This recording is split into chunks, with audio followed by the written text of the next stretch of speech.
दोस्तों नमस्कार, एक बार फिर से स्वागत है एक नई वीडियो में। मेरा नाम रविशंकर है, मैं एक बिजनेस कोच हूं। आज का जो हमारा टॉपिक है 8P बिजनेस फ्रेमवर्क के बारे में है। यह फ्रेमवर्क इतना कॉन्फिडेंशियल फ्रेमवर्क है जिसके द्वारा बिजनेस का पूरा संसार बहुत ही इजीली तरीके से आप समझ पाएंगे। और अगर आप बिजनेस कर रहे हैं, बिजनेस में कहीं भी फंसे हुए हैं, कोई भी दिक्कत प्रॉब्लम चैलेंजेस आ रही है, तो इस फ्रेमवर्क के माध्यम से आप समझ पाएंगे कि बिजनेस में कहाँ पे चैलेंजेस आ रही है और इसका किस प्रकार से प्रॉब्लम का सोल्यूशन निकाला जा सकता है। इससे आप समझ पाएंगे। पहले आप समझिए कि मैंने ज्यादातर जो मैंने बिजनेसमैन से बात किया है उनको ज्यादातर समस्या क्या आती है। उनका कहना होता है कस्टमर डिस्काउंट मांगता है, प्रॉफिट मार्जिन कम होता चला जा रहा है, मैं अपने प्रोडक्ट को कैसे बेचूं, नए कस्टमर को कैसे लाऊं, एम्प्लॉय छोड़कर चले जाते हैं, माल उधारी में बेचना पड़ जाता है। आपको समस्या इसलिए आती है क्योंकि आपको बिजनेस के सही से सीक्वेंस के बारे में पता ही नहीं है और ना ही कोई आपको बताने वाला समझाने वाला है, ना ही आपने कभी लर्निंग पर अपने काम ही नहीं किया है कि जिस तरीके से पुराने तरीके से आप बिजनेस करते चले आ रहे हैं वही तरीका अपनाते हैं। क्योंकि यार टेक्नोलॉजी के माध्यम से हर दिन नई नई टेक्नोलॉजी आ रही है, उसको अडॉप्ट नहीं करेंगे, सीखेंगे नहीं तो कैसे आगे बढ़ पाओगे। तो अगर इस 8P के माध्यम से अगर आप बिजनेस को करोगे तो 100% गारंटी है कि आप एक सक्सेसफुली स्टार्टअप रन कर पाओगे। आपका जो सपना है, आपका जो गोल है, आप उसको अचीव कर पाएंगे। तो चलिए वीडियो को पहले शुरुआत करते हैं। जो सबसे पहला P होता है प्रॉब्लम। इसका मतलब क्या होता है कि आप मार्केट के ऐसी कौन सी प्रॉब्लम का सोल्यूशन ला रहे हैं जिसकी वजह से कस्टमर आपको पैसा देगा। तो सबसे पहले आपने मार्केट की प्रॉब्लम समझने की कोशिश करिए कि मार्केट की कौन सी प्रॉब्लम का आप सोल्यूशन ला रहे हैं। आप शुरुआत में अपना 80% टाइम आप यहीं पर लगाइए कि सबसे पहले प्रॉब्लम को ढूंढने पर काम करें। होता क्या है, ज्यादातर जो बिजनेसमैन स्टार्ट करते हैं ना, वो देखा ताकि बिजनेस स्टार्ट कर देते हैं। मामा, चाचा, बुआ, भैया, अंकल जो भी बिजनेस करते हैं, छोटा मोटा हमारे आसपास जो बिजनेस करते हैं उसी का हम लोग नकल करने की कोशिश करते हैं। अगर आप वही बिजनेस करोगे तो मार्केट में कंपटीशन रहेगा, तो आपको भी चैलेंजेस प्रॉब्लम आती रहेगी। तो सबसे पहले मार्केट के गैप को समझने की कोशिश करो। रियल इनोवेशन जो होता है ना, प्रॉब्लम को समझने से ही आता है। अभी देखो हाल के ही कुछ सालों में चैट जीपीटी आई है, मार्केट को कितनी तेजी के साथ में कैप्चर कर लिया है। हजारों कंपनियों का काम आसान किया है और हजारों कंटेंट क्रिएटर का काम आसान कर दिया है। इतना इजी कर दिया है काम आसान करना। आप समझो कि जो स्टीव जॉब्स है उनका कहना है कि सबसे पहले टेक्नोलॉजी बाद में आती है, रिसोर्सेज बाद में आते हैं, सबसे पहले कस्टमर की नीड आती है। तो सबसे पहले कस्टमर की नीड समझने की कोशिश करो। चलो अब दूसरा समझते हैं। आपने प्रॉब्लम समझ लिया है, अब दूसरा क्या है, प्रोस्पेक्ट। अब आप समझने की कोशिश करिए कि ये जो प्रॉब्लम है किस प्रकार के कस्टमर को आ रही है। अब आप दूसरे P के माध्यम से आप समझने की कोशिश कर रहे हैं कि आपका कस्टमर किस टाइप का है, उसका साइकोग्राफी, उसका डेमोग्राफी क्या है, उसकी उम्र क्या है, उसका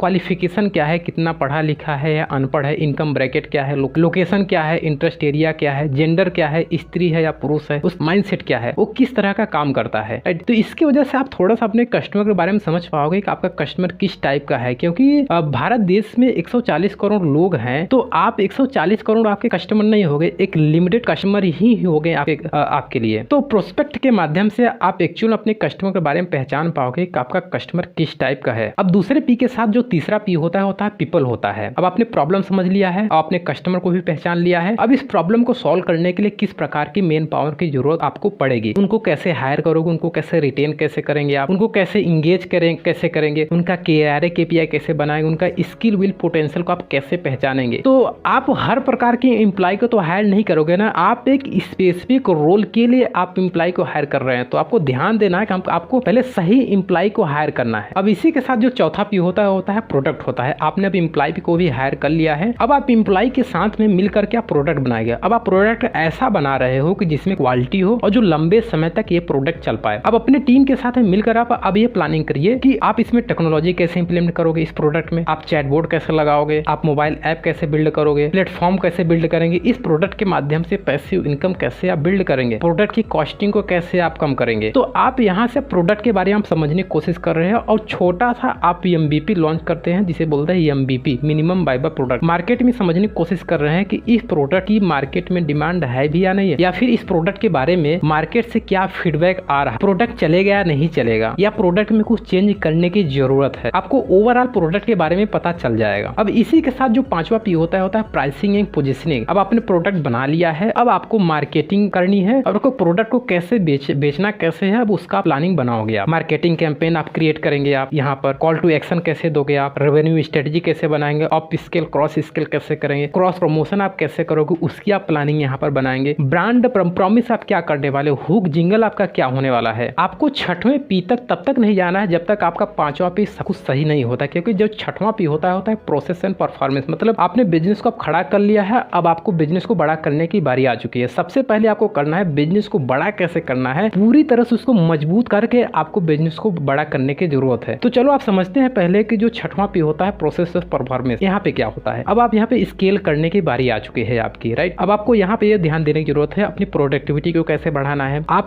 नए एम्प्लॉय को यहाँ पर हायर करेंगे, नए ब्रांचेस बनाएंगे, नया डिपार्टमेंट बनाएंगे, नया डिस्ट्रीब्यूशन बनाएंगे। अब आप यहाँ पे समझने की कोशिश कर रहे हैं जहाँ पर लॉस मेकिंग हो रहा है इसको प्रॉफिट मेकिंग कैसे बनाएंगे, यहाँ प्रोसेस के माध्यम से। KRA KPI कैसे बनाओगे, SOP कैसे बिल्ड करोगे, यहाँ पर आप अपने सिस्टम को मजबूत करने की कोशिश कर रहे हैं, राइट। इसी के साथ जो सातवां पी होता है वो होता है प्रॉफिट। अब ये प्रॉफिट मतलब 7वें नंबर पे आ रहा है। ज्यादातर जो लोग जो बिजनेस करते हैं वो सबसे पहले प्रॉफिट को लेकर चलते हैं कि मेरे को प्रॉफिट होगा या नहीं होगा। सबसे पहले हमको प्रॉब्लम ढूंढना है। अगर आपने प्रॉब्लम ढूंढ लिया तो प्रॉफिट एक आउटकम है। अब आप 7वें पी पर आ चुके हैं। अब यहाँ पर आप क्या करोगे कि कॉस्ट बेनिफिट एनालिसिस करेंगे, CEO ऑफिस बनाएंगे, बजटिंग की टीम आप बनाएंगे। यहाँ पर आप यहाँ फाइनेंशियल प्लानिंग बनाएंगे कि अगले 1 साल 2 साल 3 साल 5 साल में किस तरह से हम लोग आगे बढ़ने वाले हैं, राइट। तो यहाँ 7वें पी तक हम लोग आउटकम पे आ चुके हैं। अब जो सबसे बड़ी चीज होता है वो होता है 8वां पी जो पर्पस होता है। इन 7 पी को जोड़ने का जो काम होता है पर्पस करता है, जिसे बोलते हैं बिलीफ सिस्टम। कोई भी ऑर्गेनाइजेशन, कोई भी बड़ा लीडर या पॉलिटिशियन कहीं न कहीं अपने ऑर्गेनाइजेशन में, लीडर में, सोसाइटी में एक बिलीफ सिस्टम बिल्ड कर देता है। इसी प्रकार से कि अगर आपको बड़ा कुछ करना है तो आपको अपने ऑर्गेनाइजेशन में, अपनी टीम में एक बिलीफ सिस्टम बिल्ड करना पड़े। जैसे नेहरू, गांधी, मदर टेरेसा, अंबेडकर, भगत सिंह, तो ये सब जितने बड़े लीडर हुए कहीं न कहीं सोसाइटी बहुत बड़ा बिलीफ सिस्टम करके एक बड़ा नाम बनाया। कहीं न कहीं इनका बिलीफ सिस्टम बहुत ही ज्यादा मजबूत है, इसलिए इन्होंने इतना बड़ा अचीवमेंट हासिल कर पाया अपने जीवन में। दोस्तों, इस वीडियो को बनाने का पर्पस बस इतना था कि आप बिजनेस के सही से सीक्वेंस को आप समझ पाए और आप